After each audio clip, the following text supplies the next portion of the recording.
ಫೌಂಡೇಶನಿಂದ ಮಾತಾಡ್ತಾ ಇದ್ದೀನಿ. ಮಾನಾ ಪ್ರಾಜೆಕ್ಟ್ಸ್ ಅವರು ಪೀಪಲ್ ಆ್ಯಂಡ್ ಪ್ಲ್ಯಾನೆಟ್ ಎರಡನ್ನೂ ನಮ್ಮ ಸುಮಾರು ವರ್ಷಗಳಿಂದ ಸಪೋರ್ಟ್ ಮಾಡ್ತಾ ಇದ್ದಾರೆ. ಒಂದು ಕೆರೆ ಕೂಡ ಡೆವಲಪ್ಮೆಂಟ್ ಮಾಡಿದ್ದೀವಿ, ಇಲ್ಲೇ ದೊಮ್ಸಂದ್ರ ಹತ್ರ ಹೆಗ್ಗೊಂಡಳ್ಳಿ ಕೆರೆ ಡೆವಲಪ್ಮೆಂಟ್ ಮಾಡಿದ್ದೀವಿ. ಮತ್ತು ಪೀಪಲ್ ಅಂತ ಮಾತಾಡಿದಾಗ ನಮ್ಮ ಎಜುಕೇಷನ್ ಸಿಸ್ಟಮ್ನ ಇನ್ನೂ ಇಂಪ್ರೂವ್ ಮಾಡೋಣ ಅಂತ ಸುಮಾರು ಎಫರ್ಟ್ಸ್ ಹಾಕ್ತಾ ಇದ್ದಾರೆ, ಅದರಿಂದ ಸಪೋರ್ಟ್ ಮಾಡ್ತಾ ಇದ್ದಾರೆ. ಇವಾಗ ನಮ್ಮ 8th, 9th and 10th ಮಕ್ಕಳಿಗೆ they are the future of our country ಅಲ್ವಾ. ಸೊ ಆ ಒಂದು ತುಂಬ ಕ್ರಿಟಿಕಲ್ ಏಜಲ್ಲಿ ಈ ಒಂದು ಹೆಲ್ಪಿಂಗ್ ಹ್ಯಾಂಡ್ ಸಿಕ್ಕಿದ್ರೆ ಇನ್ನೂ ತುಂಬ ಮುಂದೆ ಹೆಲ್ಪ್ ಆಗುತ್ತೆ ಅನ್ನೋ ಇದರಲ್ಲಿ we have partnered with Mana has been supporting us. So ಇಂಥದ್ರಲ್ಲಿ ಇವಾಗ ರಿಸಲ್ಟ್ ಕಾಣಿಸ್ತಿದೆ. ಸೊ ಇನ್ನೂ ದೊಡ್ಡ ವೇಯಲ್ಲಿ ಮಾಡೋಣ ಅಂತ ಇವಾಗ we intend to do more of these ಸ್ಕೂಲ್ಸಲ್ಲಿ ಎಜುಕೇಷನ್ ಮಾಡೋಣ ಅಂತ. ಸೊ ಸರ್, ನೀವು ಹೆಂಗೆ ಸಪೋರ್ಟ್ ಮಾಡಿದ್ರು we are with you and thank you for managing this entire thing ಅಂತ. Thank you. ಲಕ್ಷ್ಮಿ ಅಂತ ಶ್ರೀ ಶಾರದಾ ಶಾಲೆಯ ಮುಖ್ಯ ಶಿಕ್ಷಕಿಯಾಗಿ ಇಲ್ಲಿ ಕೆಲಸವನ್ನು ನಿರ್ವಹಿಸ್ತಾ ಇದ್ದೀನಿ. ಕಳೆದ ಸಾಲಿನಲ್ಲಿ ನಮಗೆ ಈ ಡಿಜಿಟಲ್ ಶಿಕ್ಷಣವನ್ನು ಕ್ಲೌಡ್ ಟೀಚಿಂಗ್ ಅಂದರೆ CTD ಮತ್ತು ಮಾನಾ ಪ್ರಾಜೆಕ್ಟ್ಸ್ನ ಸಹಯೋಗದೊಂದಿಗೆ ಪ್ರಾರಂಭ ಆಯಿತು. ಮೊದಲಿಗೆ ನಮ್ಗೆ ಏನು ಅನಿಸಿತ್ತು ಅಂದರೆ ಈ ಹಳ್ಳಿ ಮಕ್ಕಳು ಇದನ್ನು ಹೆಂಗೆ ಬಳಸ್ಕೊಳ್ತಾರೆ ಅಂತ ಒಂದು ಅನುಮಾನ ಇತ್ತು. ಬರ್ತಾ ಬರ್ತಾ ಮಕ್ಕಳು ಇದ್ರ ಬಗ್ಗೆ ಫೆಮಿಲಿಯರ್ ಆದರು. ಈ ತುಂಬ ಖುಷಿಯಾಗಿ ಕ್ಲಾಸಸ್ಸನ್ನು ಅವರು ನೋಡ್ತಿದ್ದಾರೆ, ಅದರಿಂದ ಪ್ರಯೋಜನವನ್ನು ಪಡ್ಕೊಳ್ತಾ ಇದ್ದಾರೆ. ಇದರಿಂದ ಲಾಸ್ಟ್ ಇಯರ್ಗಿಂತ ಈ ವರ್ಷ ರಿಸಲ್ಟ್ಸ್ ಇಂಪ್ರೂವ್ಮೆಂಟ್ ಆಗಿದೆ. ಇಂಗ್ಲೀಷ್ ಮಾಧ್ಯಮ 100% ರಿಸಲ್ಟ್ ಬಂದಿದೆ, ಕನ್ನಡ ಮಾಧ್ಯಮ 93.3% ಬಂದಿದೆ, ಮತ್ತು ಶಾಲಾ ಅಡ್ಮಿಷನ್ಸು ಸಹ ಇಂಪ್ರೂವ್ ಆಗ್ತಾ ಇದೆ. ಸೊ ನಾನು ಕನೆಕ್ಟಿಂಗ್ ದ ಡಾಟ್ಸ್ ಮತ್ತು ಮಾನಾ ಪ್ರಾಜೆಕ್ಟ್ಸ್ ಅವ್ರಿಗೆ ನನ್ನ ವೈಯಕ್ತಿಕವಾದ ಒಂದು ಧನ್ಯವಾದಗಳನ್ನು ಈ ಮೂಲಕ ತಿಳಿಯಪಡಿಸ್ತೇನೆ. Thank you sir. ನಮಸ್ಕಾರ ಎಲ್ಲರಿಗೆ.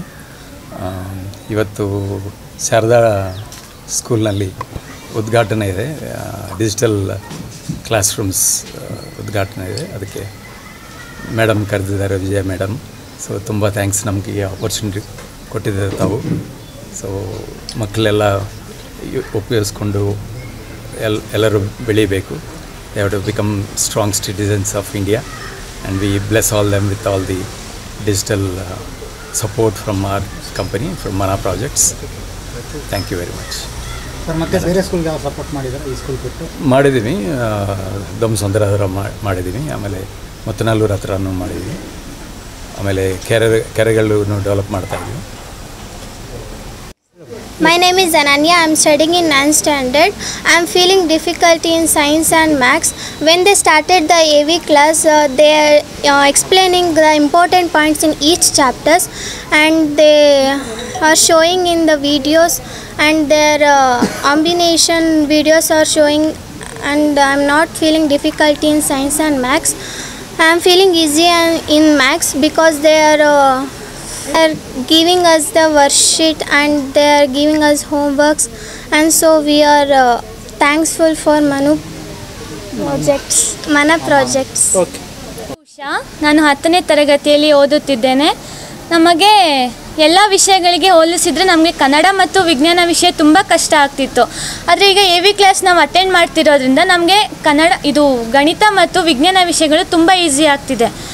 ಇವಾಗ ನಾವು ಟೀಚರು ಮಾಮೂಲಿ ಕ್ಲಾಸಲ್ಲಿ ಟೀಚರ್ ಹೇಳ್ತಾಯಿದ್ರು, ಅದನ್ನು ನಾವು ಊಹಿಸ್ಕೊಂಡು ಅರ್ಥ ಮಾಡ್ಕೊತಿದ್ವಿ. ಆದರೆ AV ಕ್ಲಾಸಲ್ಲಿ ಕೇಳುವುದರ ಜೊತೆಗೆ ನಾವು ನೋಡಿಕೊಂಡು ಅರ್ಥ ಮಾಡ್ಕೊತಾ ಇದ್ದೀವಿ. ಹೀಗಾಗಿ ನಮಗೆ ಗಣಿತ ಮತ್ತು ವಿಜ್ಞಾನ ವಿಷಯಗಳು ಅಂದರೆ ವಿಜ್ಞಾನ ನಮಗೆ ಪ್ರಯೋಗಗಳ ಮೂಲಕನೂ ಅರ್ಥ ಮಾಡಿಸ್ತಾ ಇದ್ದಾರೆ. ಹಾಗಾಗಿ ನಮಗೆ ವಿಜ್ಞಾನ ಮತ್ತು ಗಣಿತ ವಿಷಯ ತುಂಬ ಈಸಿ ಆಗ್ತಿದೆ ಮೊದಲಿಗಿಂತ. ಹೀಗೆ ನಾವು AV ಕ್ಲಾಸಲ್ಲಿ ಹೋಗಿ ಕಲಿತಾ ಇದ್ದರೆ ನಾವು ವಾರ್ಷಿಕ ಪರೀಕ್ಷೆಯಲ್ಲಿ ಹೆಚ್ಚು ಅಂಕ ಗಳಿಸಲು ಸಹಾಯವಾಗ್ತಿದೆ. ಹೀಗಾಗಿ ನಾವು ಕನೆಕ್ಟಿಂಗ್ ಡಾಟ್ಸ್ ಮತ್ತು ಮಾನಾ ಪ್ರಾಜೆಕ್ಟ್ ರವರಿಗೆ ಧನ್ಯವಾದಗಳನ್ನ ಹೇಳ್ತಾ ಇದ್ದೇನೆ.